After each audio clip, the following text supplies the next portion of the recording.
Proverbs 16:3. Share your plans with the Lord, and you will succeed. We all want success. People need success.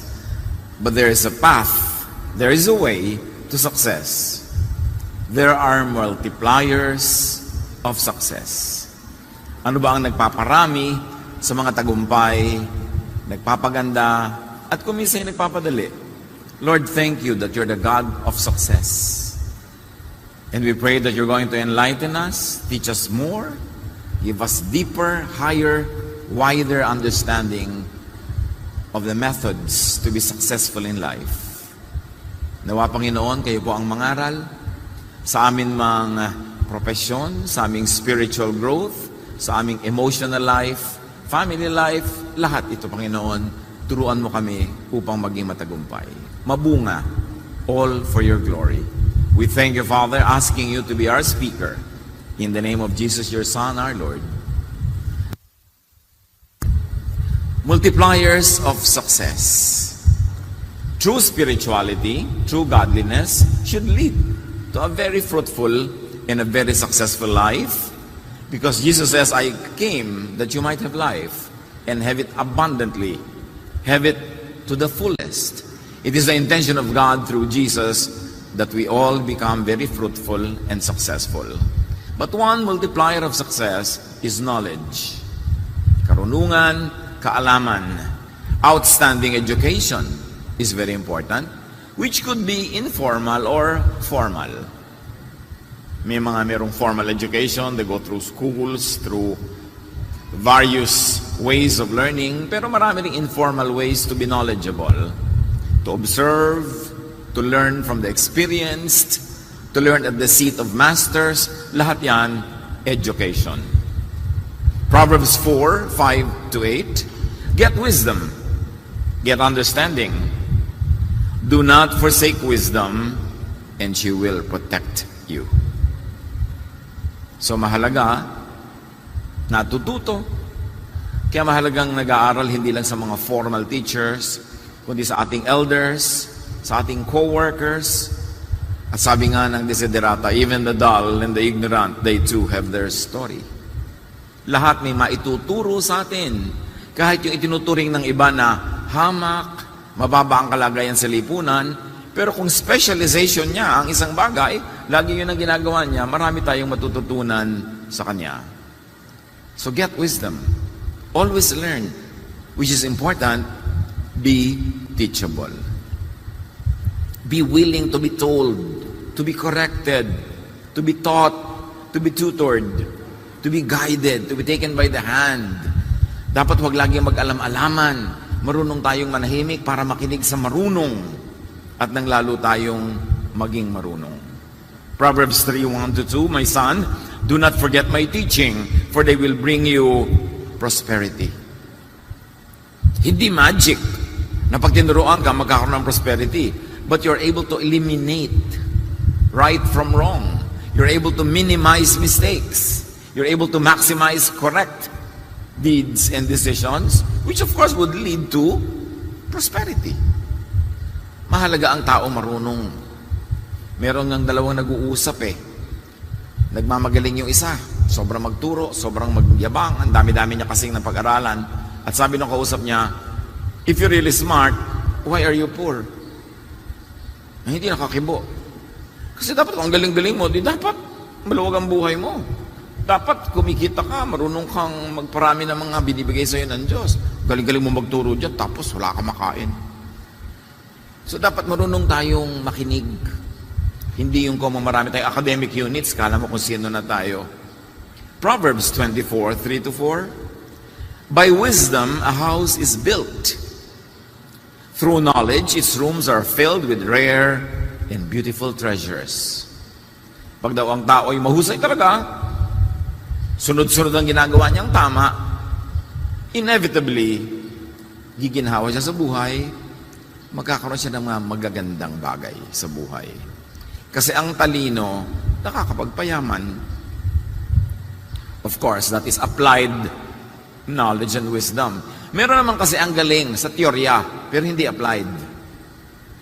Ang nagkakaroon ng ginhawa sa buhay, yung ina-apply yung karunungan to productive endeavors.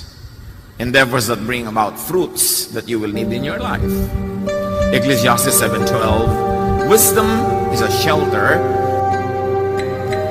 as money is a shelter.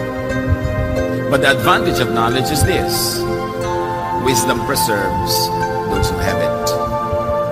So meron daw na ang kayamanan niya ay karunungan, shelter yan. Kanlungan yan sa buhay. Meron naman ang kayamanan niya ay pera talaga, shelter din yan. Pero iba na daw yung marunong na, yung mayaman na marunong pa.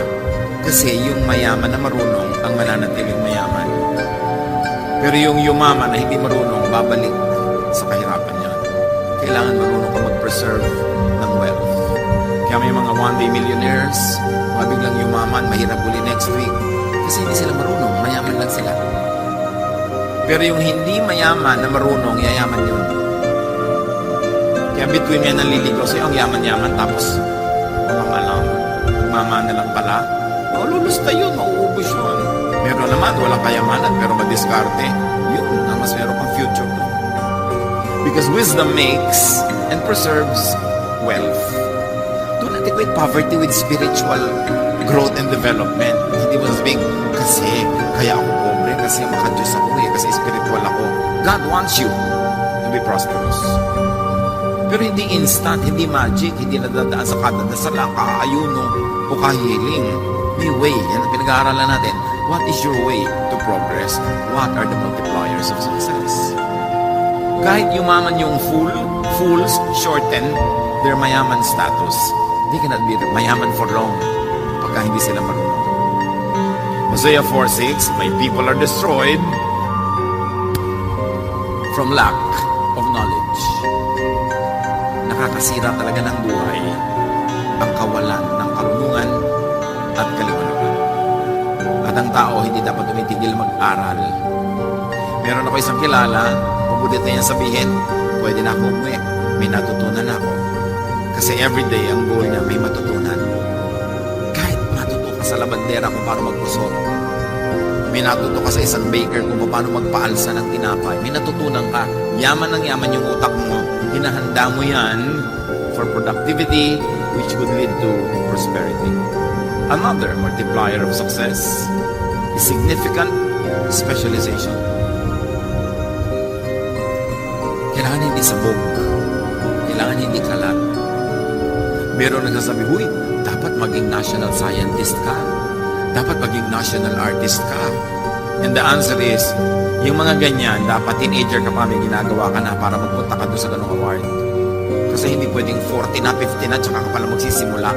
Lifelong work para maging national anything. At dapat nakafocus ka. Gusto mong maging national artist, puro arts ang kakainin, gagawin, ipoproduce mo for the remaining siguro 40 or 50 years of your life. Pero kung may konting ang arts, may konting ang science, may konting ang ganito, tapos nagpamilya ka, bumuhay ka ng mga anak, hindi ka magiging national artist or anything. Nakafocus ka talaga dyan. In other words, if you really want it, you have to angle for it early on. Kasi hindi pwedeng biglang mangyari yon. Bunga yon ng lifelong work. So, to have a significant specialization in life, know your natural giftedness, then specialize on them. Ano ba talaga yung likas mong galing? Doon ka mag-specialize kasi doon ka magiging first class. Pwedeng mangopya ka kung kopyahin mo yung career ng iba. Pwede naman maging achiever ka rin doon. Pero baka third class, second class, not first. You can only be first class when you're true to yourself. So mahalaga, bata pa lang, inaalam mo na ang galing mo. Kaya, nung araw, ewan ko ngayon, kung uso pa yan, pag fourth year high school ka, or its equivalent, may mga aptitude tests na ginagawa para malaman mo kung anong kurso sa kolehiyo ang pinakamagay sa'yo. O kung hindi ka bagay mag-kolehiyo. Kasi may ibang bagay pala para sa'yo. Yung iba na kasi hindi naman pang kolehiyo sila tapos pinipilit ng kolehiyo. Baka iba yung daling. Kaya pag nag-high school reunion, yung mga high school group nag-reunion, 20 years later, ang mayayaman yung mga dropout. Yung mga kulela at mga bulok tutorial, mga dishonorable mention, karamihan yun ang mayaman. Bakit? Kasi sa pagda-drop out nila, doon nila nasundan kung ano talaga ang galing nila. Ang galing niya pala mag-welding. Naging specialist siya. Lahat ng barko sa mundo siya nag-weld. Meron siyang welding company, yumaman. Yung sobrang galing at talino, lahat ng pag-aralan, nalalaman, lahat ng kasi pinapasa. Gumraduate na, nakatatlong kurso na, nakagraduate na. Hindi pa rin yung mayaman. Kasi hindi naman napagkakaperahan ng kurso niya. So yung mga street smart, madalas yan talaga yung mga dropout mo, yung laging absent. Yun ang pag nakita-kita kayo later, yun ang kagagaling kami kayayaman. Bakit kaya? Kasi napilitan silang sundin na lang kung anong natural talent nila kasi hindi nila ma-afford to pursue an academic program in their lives. But not all, ha? May mga sinundan yung academic life nila na umasenso rin at marami rin nangyari sa buhay. Pero mas marami yung kandidatong humusay ang kabuhayan doon sa mga hindi masyadong academicians. Kasi naman ang mga school natin ang gino-glorify, yung nagiging honor yung pumapasa yung mga obedient, di ba? Pag may award ka laging most obedient, most polite, most punctual, hindi na pagkakaperahan niya. Eh siyempre, ang gusto ng school, under control ka, kaya lalagyan ka na maraming medalya pag di ka kumikipo.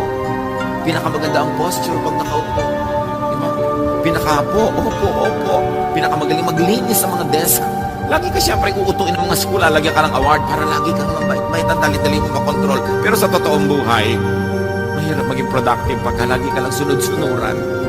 Pag hindi ka creative. Kasi ang gumagaling yung nakaka-invento ng mga bagong rules sa buhay, hindi laging sunod lang ng sunod. Pero siyempre, sa ating mga pamilya, sa lipunan, sa churches, gino-glorify natin sobra yung submission to authority. Yung talagang yung para kang makinang sunod-sunuran. Kasi madali kang hawakan, pero sa totoong buhay mo, gagaling ka talaga. Magiging productive ka ba dyan? So, maging totoo sa sarili. At dapat tinitingnan natin mga anak natin, mga apo, pamangkin. Ano bang galing nito? Dito natin siya ihilig. Kasi ang puno ko sa nakahilig, kaya man doon pumunta. Yung pilit-pilitin. Psalm 139:16. With your own eyes, O God, you saw my body being formed. Even before I was born, you had written in your book everything I would do. So God ang nagdedetermine na magiging talent natin habang tayo nililikha pa lang sa ating sinapupunan ng nanay natin. At dahil Diyos ang nag-decide kung ano magiging talent mo, siya na rin nag-decide kung anong tatahakin mo landas doon ang assignment mo. At pag wala ka sa iyong assignment, mahirap mag-excel. Pag hindi ka talaga para doon, importante. So start early. Be consistent. Para may mangyari, kailangan meron kang specialization. Be faithful to your nature. Because when you are true to yourself, ang pinag-aaralan mo, yung talagang gusto mo. Ang ginagawa mo, yung talagang gusto mo, then you will not work. All your life, you will play. Because when your work is something you like, it is actually play and not work. Ephesians 2:10, for we are God's handiwork, created in Christ Jesus to do good works, which God prepared in advance for us to do. Hindi lahat ng sinasabing good works, religious work. Anything that's good for people, for humanity, for the planet, for society is good. Religious or non-religious. And God gave you a natural, inborn talent for you to have an assignment, a calling, a mission in life. And when you pursue that God-given talent and calling, you will be in the right path to success. And the shortest distance between 2 points is a line. So dapat diretso ka doon sa pupuntahan mo. Hindi maraming liko dito, ay atras, liko doon. Enroll sa ganung course, ay atras, enroll sa iba. Ang daming mga oras na pwedeng masayang. Romans 12:6-8. We have different gifts according to the grace given to each of us. If your gift is, let's say, teaching, then teach. If your gift is singing, sing. If your gift is this, then do this. Huwag mong piliting maging iba. 1 Peter 4:10, each of you should use whatever gift you have received. Paano po yan? Nakapag-aral na ako ng ganitong course, tapos eto na yung trabaho ko, pero hindi ko talaga po enjoy. Well, habang hindi ka papatay, pwede ka pa mag-change ng career. kung 5 taon na lang po ang natitira sa buhay ko, lalo na 5 taon na lang pala, huwag mo nang sayangin, mag-change ka na ngayon. Kasi next year, 4.5 na lang yan. Kahit po 3 na lang, kahit huling hininga mo na, pumunta ka doon sa tama mong lugar para doon ka man lang mamatay. Huwag mo sabihin, tagal na po ako dito mataas na ang posisyon ko. Mataas na ang posisyon mo, masaya ka ba? Kung hindi ka masaya, you cannot be your best. Dapat doon ka sa kung ano ka. Hindi yung tinutula-tula ni Shakespeare sa Sonnet 29 tungkol sa taong kinakainggitan. Sabi niya, desiring this man's art or that man's scope with what I most enjoy, contented least. Yung gustong-gusto ko yung ginagawa niya, gusto-gusto ko yung accomplishment niya, tapos ako lit-lit ang nagagawa ko. Ba't titingin ka sa iba? Kaya niya nagagawa yun, kaya marami siyang nagagawa. Siguro kasi yun talaga siya. Ikaw, hindi siya. Ba't mo yun nahahangarin? Unless ikaw ay siya rin na hindi mo lang na-develop, then pwede mo siyang kopyahin. Pero huwag mo siyang kopyahin dahil lang sa bunga niya sa buhay. Kasi kung hindi ka ganun puno, hindi ka mamumunga ng ganun bunga. Be true to yourself. Proverbs 22:29. Pag daw may specialization ka, may pag-aaral, may training, and you are true to your nature, do you see someone skilled in their work? They will serve before kings. They will not serve before officials of low rank. Pag daw magaling ka, maglilingkod ka sa mga hari, baka ikaw pa yung maging hari. Magaling kang maggupit, pinag-aralan mo talaga yan, nag-specialize ka, ang gugupitan mo hari. Ngayon, hindi ka magaling. Ganyan lang ang alam mo, mapurol pa yung gunting mo. Siyempre, ang gugupitan mo yung mga yagit-yagit niya sa kalye. Nabayaran kang 20 pesos, 15 pesos. Kasi hindi ka magaling Pero yung magaling na barbero, ang ginugupitan nun, yung mga pinakamagagaling ding mga kliyente. Yung magaling na cook, ang pagluluto nun, yung mga pinakamagagaling na mag-order sa kanya magluto. Yung pinakamagaling na magplancha, ay pagpaplansya niyan, yung mga reyna. Kung sinusunog-sunog mo yung pinaplansya mo, baka ikaw ang plansyahin ng amo o ng kliyente. Lahat ng magagaling, nagkikita-kita sa taas. Ano man ang skill mo? Pinakamagaling ka mag-manicure? Siyempre, ang ima-manicure mo, hindi lang yung mga nagtitinda ng mga kabatsili sa palengke. Bagamat hindi naman masama silang client, nagbabayad din yon.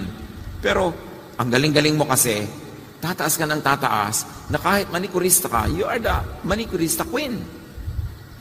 Big time ka sa yung line. Yun ang mahalaga, big time ka sa yung line, hindi yung iba ang line mo. Hindi lahat yung big time, magkikita-kita kayo.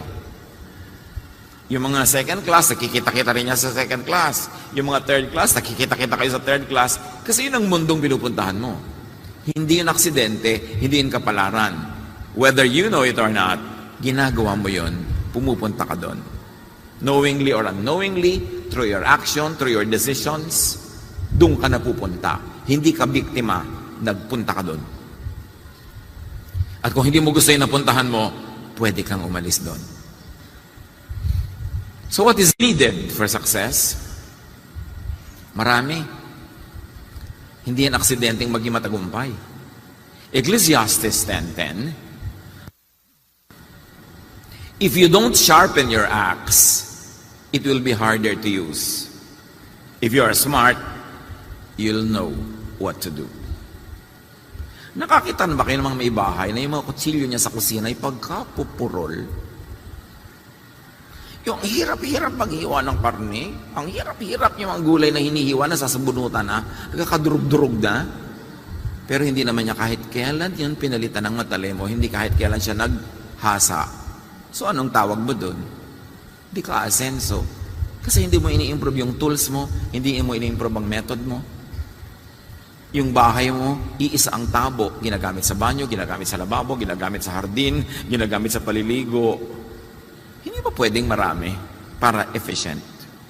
People sometimes don't even improve their daily life. So how can their big life improve? If the axe is dull and its edge is unsharpened, more strength is needed, but skill will bring success. Pag mapuro lang gamit mo, hindi magaling ang gamit mo, mas maraming pagod para ka lang may ma-achieve. So dapat inaayos mo lahat yan. Marunong ka mag-time management. Kasi lahat naman tayo, tigto 24 hours lang ang buhay.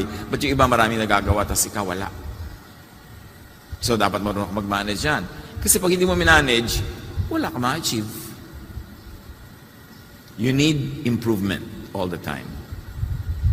Sharpen that axe. And then, imagine, kung matalim na ang iyong gunting, magaling pang skill mo, di ang layo ng mararating mo.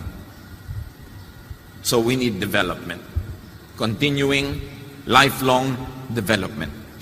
Merong mga tao nung araw, 15 years ago, hindi na nag-agree ang kanilang subject and predicate sa grammar. Hindi na sila makaayos ng past tense, ng present perfect at present future tense. Pagka sinasabi mo, binabalingoy-ngoy, ano yan? Di ba? Yung nosebleed. Alam mo, 15 years ago, nosebleed ka na dyan. Ngayon, nosebleed ka pa rin.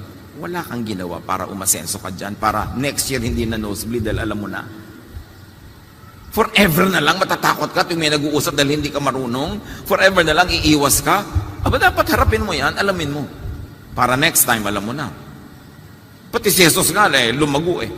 Hindi naman siya instant. Luke 2:52. And Jesus grew in wisdom and stature and in favor with God and man. Pati si Jesus nag-develop. So dapat tayo, nagde-develop din. So what is needed? Continuing refinement. Dapat hindi abrasive, hindi magaspang, pino. Kasi kung mag-a-achieve ka ng mga malalaking bagay, you've got to refine your talent, refine your manners, refine your grammar, refine everything. Because true and high success is for the refined. Of course, what we still need to multiply success is focus, which is very related to specialization. Pag may ginagawa ka, focus. Kasi pag hindi ka nag-focus, maaaring magkamali o maaaring hindi maging first class ang trabaho. Proverbs 4:25-27. Let your eyes look straight ahead. Fix your gaze directly before you. Give careful thought to the paths for your feet and be steadfast in all your ways. Do not turn to the right or to the left. Kailangan diretso, nakafocus ka. Nag-aaral ka ngayon, mag-aaral ka. If it's a 10-year course, you must finish it in 10. Hindi 12, hindi 14. Sayang ang oras. Hindi yung nag-aaral ka pero lagi ka nasa mall. Nag-aaral ka pero lagi kang absent. Mag-aaral ka pero puro games ang inaatupag mo. Kaya tuloy yung 10-year course nagiging 12, nagiging 14. Ikaw din ang lugi niyan at the end. Plan. Laging may plan. Kahit sa mga nagliligawan, girl, nililigawan ka ni boy, girl, sabihin mo, anong plan mo sa akin? Sabi ni boy, wala lang, chill lang. Chill lang? Gusto mo akong lamutakin tapos chill lang? Ano mangyayari sa akin para ako ditong nalamutak na gulay pagkatapos tapos chill? Eh wala ka palang plano sa akin, huwag mo akong ligawan. Chill lang. Eh ang daming ganun, wala ka plano-plano. Kaya bago makatapos ang high school, nakakalimang nobyo na. Wala naman palang plano. Gusto lang mag-chill. Kahit yan, nag-aaral ka, ano ang plano mo sa pinag-aaralan mo? Papasok ka, anong plano mo? Para lang pumasa o para matuto o para matuto talagang mabuti? Anong plano mo? Kasi lahat naman kayo, let's say 10-year course yan, meron ang daming nalaman, meron ikaw pasangawa. Nung ini-interview ka na nervyos ka na dahil hindi wala masasagot mo. Hit and miss. Nag-aaral ka pa raw, sayang. Dapat, kung nag-aaral, mag-aaral. Nagtatrabaho, magtrabaho. Hindi yung pag dumating ka sa trabaho, ang gusto mo, tagal naman mag-5. Tanggalin mo naman, umiiyak. Tatrabaho ka, gawin mo. Ano man ang gawin mo, basta magaling, walang makakapigil, asenso ka. Pero yung nagfe-fake ka lang dyan, nakakalusot. Pero hanggang doon ka lang. Of course, another multiplier of success is experience. Keep learning. Keep having experiences. Marami mga matitinong mga pamilya, mga anak nila, kahit sila mariwasa, kahit sila may mga kaya, pag summer, nagsa-summer job. Ipinapasok nila sa kung ano-anong trabaho para matuto. Kasi kailangan mong matutunan yan. Lalo yung mga lumaking may pera, naku, ibang-iba perspective niyan. Hindi niya na-appreciate yung pera. Kahit ano ibigay mo, kulang. Yan ang mga, alam niyo kung sino mareklamo sa buhay, yung mga mariwasa. Hindi naman yung mga mga maralita eh. Kasi yung mga maralita, mabigyan mo ng konti, masaya na. Kasi appreciated nila na dating wala. Pero yung lumaki na meron na agad, ang hirap niyan i-satisfy. Kaya kayong mga magulang, di ba sabi nga ni Balagtas, pag-ibig ang ako yakin nakilala, di dapat palakihin ang bata sa saya. At sa katuwaan kapag namihasa, paglaki walang hihinting ginhawa. Kasi pinalaki mong spoiled. Kaya yung mga first generation Filipino na nakarating sa Amerika, na pumila dito sa embassy mula alas 2 ng umaga, alam niyo nung araw, alas 2 ng umaga, na mamayong ka na dyan, kahit umuulan, ma-interview ka lang. No? Hirap na hirap kang tumungtong sa Amerika, kaya appreciate mo lahat. Pero yung mga pinanganak ng mga anak nila, puro reklamo. Kasi taken for granted na nila yung na-enjoy eh. Kasi sa kanila, it's a matter of course. Kaya dapat tinuturuan mo ang batang mahirapan para ma-appreciate niya ang value ng pera, ang value ng trabaho. Sabi nga ni Balagtas, para ng halamang lumaki sa tubig, dahoy nalalantang, munting di madilig. Ikinaluluoy ang sandaling init, ganyan din ang pusong sa tuway maniig. Pag sanay sa saya, marupok, mahina, dapat tinuturuan, and experience is important. Job 12:12, is not wisdom found among the aged? Does not long life bring understanding? So mahalaga, turuan ng mga bata ngayon to listen, especially to the aged. Akala nila pagka matanda, makulit, paulit-ulit. But you know, experience is still the best teacher. And you take time to accumulate experience. So listen to others. That's very, very important. Past and experience, not promises about the future. Ang mahalaga sa tao, pag ini-interview mo, past, hindi future. Alam mo yung mga beauty contest answers, what will you do if you won $1 million? Ang dali naman bulahin kung anong gagawin mo dun eh, di ba? Pero pag tinanong mo, with the money that you already had, what did you do with it? Yun ang mas totoo. Yung ano nang ginawa niya, hindi yung ano yung gagawin niya kung, kasi madaling imbentuhin yung kung. It means experience is really what matters. 2 Chronicles 2:7, send me therefore a skilled and experienced person to work. Yun ang mahalaga. Anong karanasan? Anong ginawa? Importante yung mayaman ng karanasan. So dapat willing ka mahirapan. Yung hindi laging ginhawa, hindi laging comfort zone. Because the world and life is not a big comfort zone. Maraming discomforts.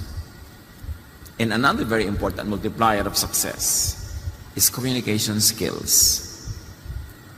Related to what we were saying about predicate and subject, no matter what you do, it's important. Napakahalaga nun. Yun lang, napakayaman at napakamakapangyarihan ang pwede mag-break ng grammar. Mga kapatid, pag may nakita kayong isang word, saan nyo man nabasa na hindi nyo alam ang meaning, Google nyo, mag-dictionary.